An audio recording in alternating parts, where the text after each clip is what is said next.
report to the sanctions ultimatum international legal frameworks target on Minister Mao in Adelaide, Australia, in response to what they describe as a complete collapse of domestic judicial accountability.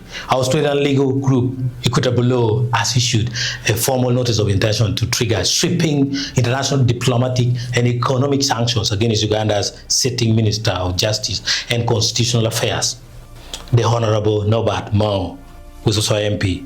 The formal notice issued on 11th June 2026 implements an unyielding 30-day ultimatum demanding the immediate compliance of the minister and his corporate affiliates who face global blacklisting under Western human rights enforcement frameworks. The legal notice documents a pattern of institutional obstruction within Uganda. Prior to seeking international counsel, the Pauke clan attempted to exhaust domestic remediation avenues, which included submitting a detailed grievance petition directly to His Excellency Yoweri Kaguta Museveni, the President of the Republic of Uganda.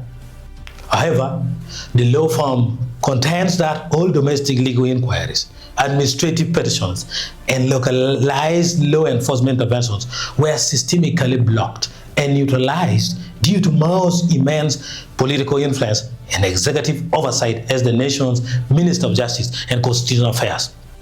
Left with no viable domestic path to secure the contractually mandated $402,975 initial lease payment, the community has elevated the property dispute into an international human rights case.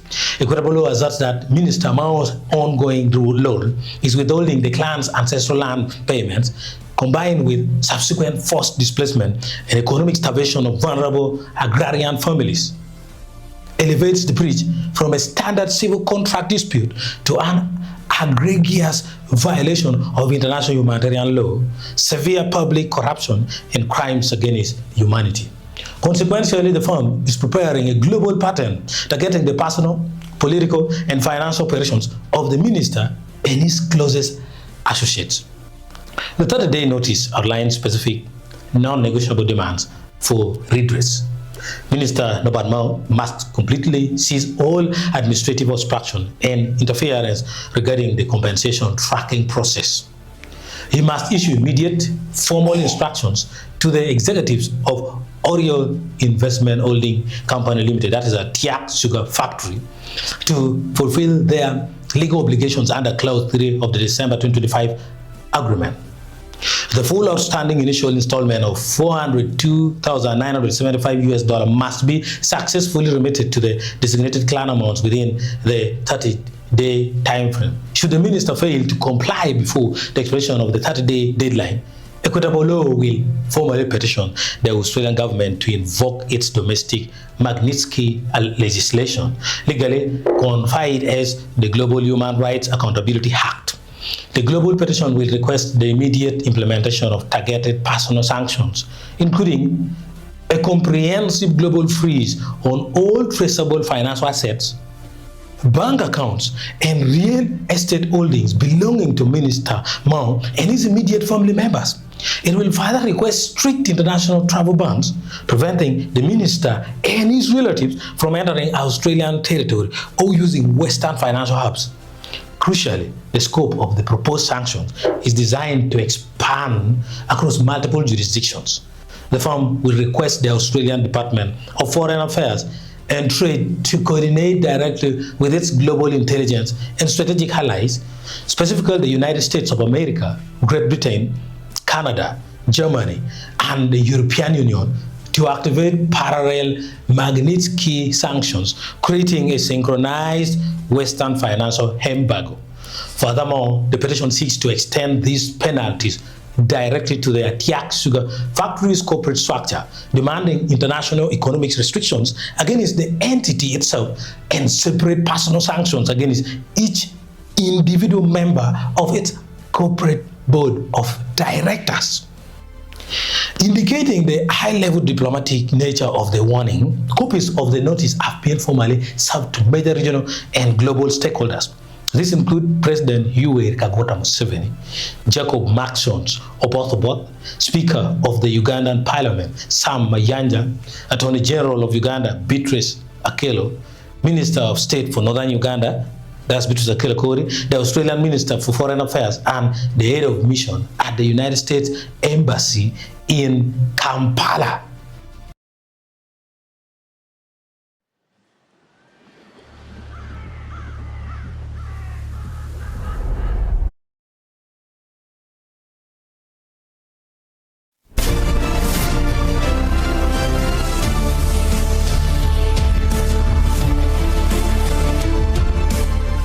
The Pachilo land crisis, a three-part investigative report. Report 1, the anatomy of the Pachilo land conflict and alleged ministerial fraud. A high-stakes legal battle has erupted involving Uganda's Minister of Justice and Constitutional Affairs, the Honorable Norbert Mao, who is also MP, over allegations of gross conflict of interest, land expropriation, and systemic financial non-payment affecting thousands of communal livelihoods in northern Uganda. At the heart of the crisis is an expensive tract of customary land measuring approximately 8,955 acres located at Pachilo Village, Pachilo Parish, Kelak County within the Moore district.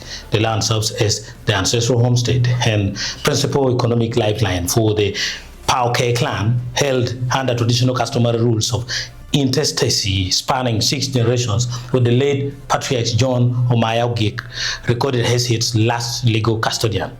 The legal confrontation is spearheaded by Equitable Law, an international law firm based in Adelaide, South Australia, acting on behalf of the trustee of the estate of John Omayagik, its local beneficiaries, and members of the broader Ogik family. The historical context of the claimants adds a profound layer of vulnerability to the case. The beneficiaries are direct survivors of the brutal 20-year low resistance army, that's LRA armed insurgency that ravaged northern Uganda between 1987 and 2006. Having survived mass displacement, localized violence, and systemic economic deprivation, the clan heads originally looked to their ancestral land assets as a foundational vehicle for regional post-war recovery and generational wealth stabilization. According to formal legal records under reference 2606110601 SM, the roots of the current conflict trace back to 2013. Around this period, the government of Uganda partnered with Royal Investment Holding Company Limited, trading prominently as the ATIAK Sugar Factory, to establish a large-scale commercial sugar plantation and processing facility in Amur district. Seeking to secure an economic future, the customary owners agreed to lease their land to the factory under the explicit impression that the venture would generate timely rental distributions, steady royalties, and community compensation to de-elevate years of displacement and severe wartime hardship. Instead, the community's legal representatives present an account of severe institutional exploitation. Foremost among the allegations is a severe conflict of interest leveled against Minister Norbert Mao. The law firm asserts that during the foundational 2013 lease negotiations, Mao served as the direct trusted legal counsel representing the vulnerable Pauke beneficiaries. However, following the conclusion of those initial talks, Mao simultaneously accepted a corporate appointment to sit as an active member of the board of directors for the ATIAK Sugar Factory. Equitable Law alleges that Mao utilized his privilege, insider access, and legal positioning to orchestrate an illegal fraudulent title deed that effectively expropriated the 8,955 acres of land, cutting off the customary owners without administrative or financial resources. For over 12 consecutive years following the factory's physical setup, no rental entitlement, usage fees, or financial compensations were paid to the local clients. After escalating local protests, a contractually binding lease agreement was mediated and signed on 17 December 2025 between Royal Investments Holding Company Limited and authorized clan representatives, seemingly settling the long-running dispute. The modern contract specified a 37-year lease term expiring on 30th October 2026 at an annual rental rate of $80,595. Crucially, Clause 32 mandated that an immediate initial lump sum installment of $402,975. The firm's direct writer Friedman's explicitly alleged that the sugar factory acted under direct ministerial instructions from Mao to withhold the community's funds. Furthermore, Mao has reportedly adopted an uncooperative posture, systemically declining and avoiding all formal requests for meetings with his former clients, leaving more than 250 family heads entirely cut off from their primary source of economic survival without food, shelter, or medical support. Buffalo weather.